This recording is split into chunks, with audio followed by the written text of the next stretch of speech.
अरवाल विधानसभा क्षेत्र। वैसे तो बिहार के मगध डिवीज़न के अंदर अरवल ज़िला आता है और अरवल ज़िले की अगर हम बात करें तो उसके अंदर अरवल विधानसभा जो सिटी की विधानसभा मानी जाती है, इसका अपना एक बड़ा योगदान रहा है।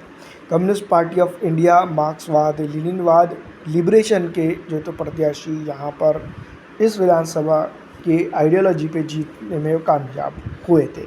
पिछली विधानसभा चुनाव की अगर हम बात करें या फिर कई एक अन्य चीज़ों को अगर इस विधानसभा चुनाव के तहत अगर देखा जाए तो कई बड़े उलटफेर और कई बड़ी चीज़ें निकल कर सामने आती है।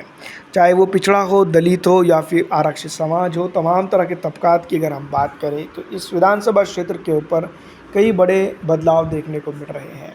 महानंद सिंह की अगर बात की जाए तो चाहे वो पिछड़ा हो, दलित हो या फिर आरक्षित समाज हो, उनको तमाम तरह के तबकात ने वोट दिया।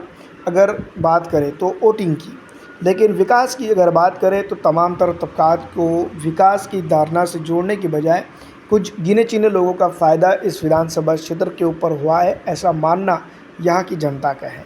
चाहे वो पिछड़ा हो, दलित हो, आरक्षित समाज का हो या फिर किसी भी अन्य समाज का व्यक्तित्व ही क्यों ना हो, इस विधानसभा क्षेत्र के ऊपर अपना हिस्सा हासिल करने में नाकाम रहा है। वहीं अगर आइडियोलॉजी की बात की जाए तो इंडिया गठबंधन की या फिर महागठबंधन की आइडियोलॉजी है सबका साथ, सबका विकास और सबको बराबरी की हिस्सेदारी, लेकिन ऐसा नहीं हो पाया है इस विधान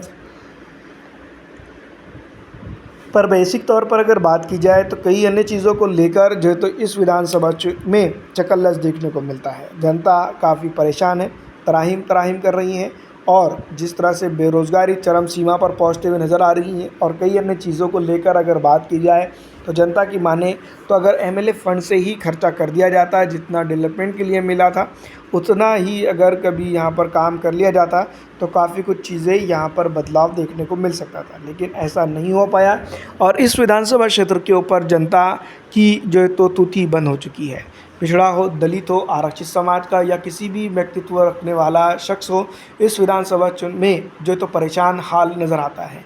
तमाम तर चीज़ों के साथ इस विधानसभा क्षेत्र के ऊपर यानी कि अरवल विधानसभा क्षेत्र के ऊपर कई बड़े सवाल खड़े होते हैं, जो मौजूदा गवर्नमेंट और मौजूदा विपक्ष के बड़े बड़े नेताओं के ऊपर सवाल खड़े करते हैं, क्योंकि वोटिंग तो तमाम तरह के लोग करते ही हैं, लेकिन विकास की बात करने वाले ये लोग विकास के लिए कहाँ पर कटिबद्ध है।